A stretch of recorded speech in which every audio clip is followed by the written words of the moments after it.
नारद जी ने एक आदमी से पूछा कि क्यों ये जो तुम चोरी कर रहे हो, लोगों को लूट रहे हो, तो जब तुम लोगों को लूटते हो तो ये पाप किसे लगेगा?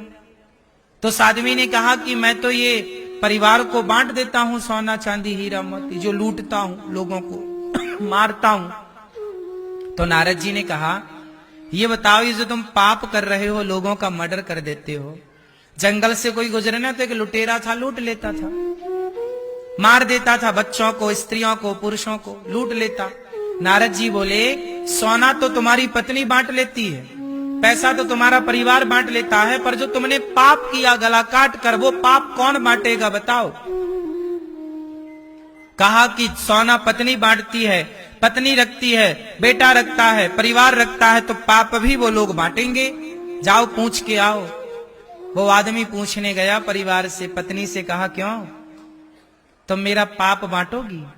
पत्नी बोली प्राणनाथ, सोना चांदी बटता है, पैसे रुपए बटते हैं, पाप कभी नहीं बटता। मैं चाह कर भी आपका पाप नहीं बांट सकती। पिता से पूछा, पिता आप मेरा कुछ पाप ले लोगे जो मैंने आपके लिए मर्डर किया है कि आपको पैसे वाला बनाऊं? पिता ने कहा बेटा पाप तो नहीं ले सकता मैं।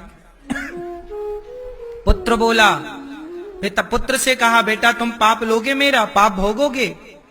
नहीं पिताजी, पाप नहीं लिया जा सकता, पाप का बंटवारा नहीं होता,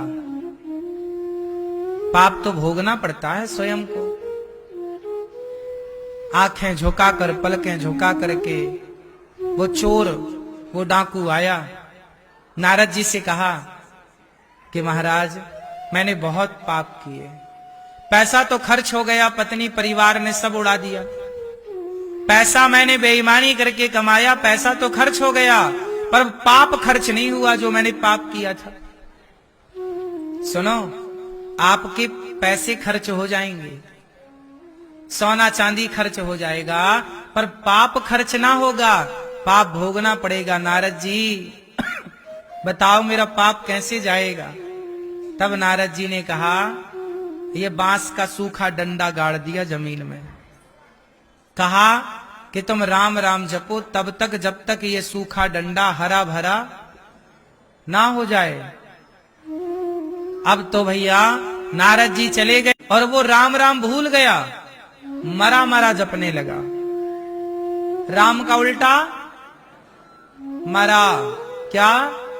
मरा मरा मरा मरा मरा मरा मरा मरा मरा मरा मरा मरा।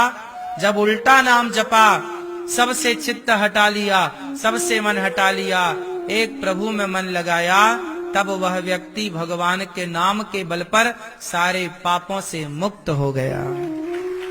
इसलिए कहता हूं नाम जपा करो, कथा सुना करो, पाप तो हो ही गए, उसका प्रायश्चित तो कर लो, और नाम जप ही प्रायश्चित है। अब दोबारा गलती ना हो। मैं बच्चों के लिए बेईमानी करूं, परिवार के लिए बेईमानी करूं, तो पैसे तो सब बांट लेंगे, लेकिन मेरा पाप बांटेगा कोई?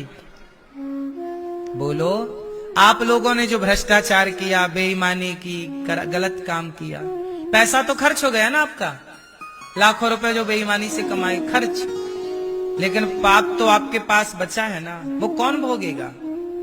खुद को ही भोगना पड़ता है। इसलिए कहता हूं नमक रोटी खा लो, चटनी रोटी खा लो, बेईमानी से बचो। कोई ना देखे तुम्हारी बेईमानी, पड़ोसी ने नहीं देखा, रिश्तेदारों ने नहीं देखा, किसी ने नहीं देखा, पर भगवान तो सबको देख रहे हैं, सब समय देख रहे हैं।